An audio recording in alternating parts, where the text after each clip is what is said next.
예, 검찰과 특검이 모두 구체적이고 과학적인 분석을 통해서 JTBC가 제출한 태블릿 PC가 최순실 씨 소유물이었다는 점을 인정했습니다.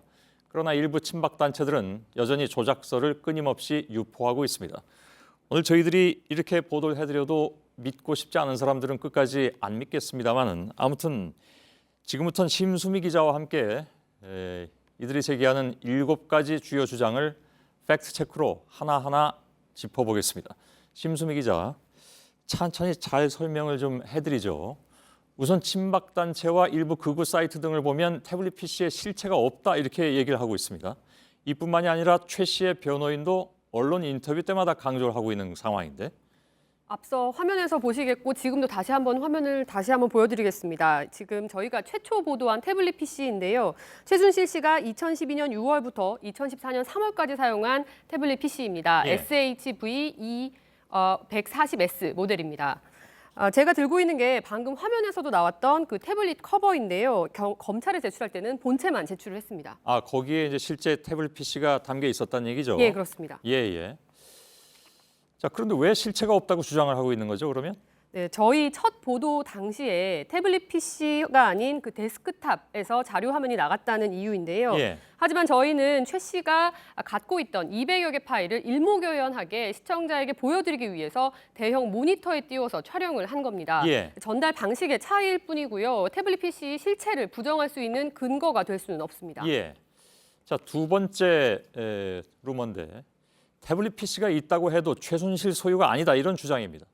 네, 저희는 지난해 10월 26일에 보도에서 이미 최 씨 본인의 셀카와 또 조카들의 사진 등을 공개했습니다. 검찰은 이 사진 외에도 네이버 어플리케이션에 접속할 때마다 자동으로 시각과 위치가 저장되는 캐시 정보에 주목했는데요. 예. 이렇게 위치가 기록된 그 캐시 정보를 최 씨의 출입국 기록과 비교하는 그 수사 기법에 따라서 최 씨가 사용한 태블릿 PC가 맞다고 결론 내린 상태입니다. 예. 그런데 최 씨는 셀카와 관련해서 왜 내 사진이 그 안에 담겨 있는지 모르겠다. 이렇게 또 얘기를 했습니다. 네, 친박 단체들이 퍼뜨리는 그 조작설 중에 하나가 저희 JTBC가 USB 형태로 각종 문서와 최 씨 관련 자료를 제보받은 뒤에 이를 짜깁기해서 태블릿 PC 안에 일부러 넣었다는 건데요. 예. 요즘 누구나 다 스마트폰을 사용하기 때문에 잘 아시겠습니다만 사진을 찍으면 곧바로 생성 날짜와 또 촬영한 기기 정보가 함께 저장이 됩니다. 예. 아까 말씀드린 그 태블릿 PC 기종 SHV-140S 그리고 2012년 6월 25일이 보이실 겁니다. 예. 최 씨 생일이 바로 며칠 전이기 때문에 생일 파티를 한 것으로 추정됩니다. 예. 세 번째 떠도는 얘기. 그러니까 떠도는 얘기라기보단 퍼뜨리고 있는 얘기죠. 최순실 태블릿 PC라면서 보도한 화면에 JTBC 취재 모음 폴더가 있기 때문에 조작된 것이다. 라는 주장이 있습니다. 네, 앞서 말씀드렸지만 저희는 최 씨가 받아봤던 200여 건의 파일들을 보다 일목요연하게 보여드리기 위해서 이 데스크탑 컴퓨터에 옮겨 모니터 화면을 촬영한 겁니다. 예. 이 데스크탑 컴퓨터는 사용하는 취재 기자가 평소 다른 취재 내용을 저장해두는 폴더를 JTBC 취재 모음이라는 이름으로 만들어뒀던 거고 이게 화면에 나왔을 뿐입니다. 예. 뭐 그래도 또 조작서를 주장하는 분들은 이걸 안 받아들일 확률이 크지만 일단은 알겠습니다. 네 번째 주장하는 얘기, 태블릿 PC를 최초 개통한 김한수 행정관을 JTBC가 일부러 보도하지 않았다. 이런 얘기가 나오고 있는데요. 네, 저희는 이미 지난해 10월 26일에 보도를 해드렸습니다. 예. 직접 다시 한번 그날의 화면을 보시겠습니다. 예. 태블릿 PC의 소유주 명의를 확인한 결과 최 씨가 아닌 마레이 컴퍼니라는 법인이었습니다. 개통 당시 마레이 컴퍼니 이사는 김한수 씨로 청와대 뉴미디어실의 현직 선임 행정관입니다. 네, 김 행정관은 검찰 수사에서 자신이 해당 태블릿 PC를 개통한 것이 맞고 이춘상 당시 보좌관을 통해서 최 씨에게 전달된 것으로 안다고 진술한 걸로 확인됐습니다. 예. 보도 내용을 정확하게 보지 않고 무작정 의혹을 제기하는 그런 상황이 지속된 거라고 보면 되겠군요. 다섯 번째입니다. 검찰과 특검 그리고 JTBC가 서로 짰다. 네. 뭐 이런 표현이 어떤지 모르겠습니다만 뭐 한패다. 뭐 이런 얘기까지 나왔습니다. 네. 이 최순실 씨의 태블릿 PC는 전원이 켜 있는 동안은 자동으로 LTE망에 접속이 됩니다. 예. 한동안 꺼져 있다가 저희 JTBC가 발견해서 켠 순간부터 이동한 경로가 모두 통신사에서 확인이 가능한 건데요. 예. 만일 JTBC가 누군가에게 받았다 혹은 검찰과 짰다라고 하면 이 위치 정보를 확인해서 최 씨의 것이라고 확인한 검찰과 또 특검 그리고 건물 관리인 통신사 모두 다 같이 거짓말을 해야 맞는 겁니다. 예. 6번째입니다. 태블릿 PC 입수 과정이 불법이기 때문에 증거 효력이 없다 이런 주장도 나왔습니다. 일단 입수 과정이 불법이라는 건 독일 도피 중이던 최순실 씨의 전화 지시 내용과 부합하는 주장인데요. 예. 다시 한번 들어보시겠습니다. 예. 얘네들이 이거를 이거 훔쳐가지고 이렇게 했다는 걸로 몰아야 되고.